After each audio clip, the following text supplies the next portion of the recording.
Blijf maar mee, we gaan op dit plaatsjes weg. En voor een groetenverzoek in mijn blij of een appje sturen naar 06 822 944 22.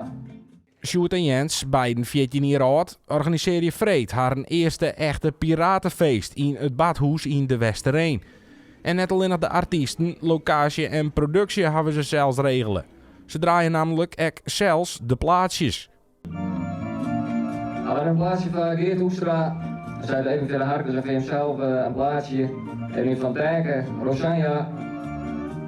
Die komt er even om.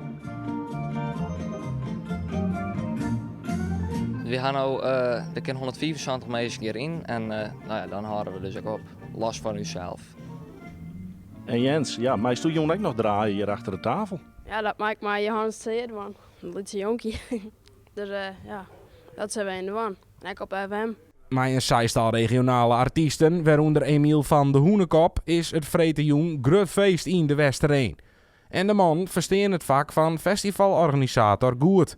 Want ze joggen nog net verder als de eerste editie. Nou, als het kan en dat er mensen binnen die dan willen komen, zoals, maar dan, ja, dan zou dat wel mooi wezen dat het dus wat groter kan.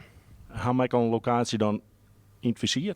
Daar hebben we nog net echt toen uitgedacht hoe de volgende keer. Eerst jong en dan daarna wel wat we daarna gaan doen.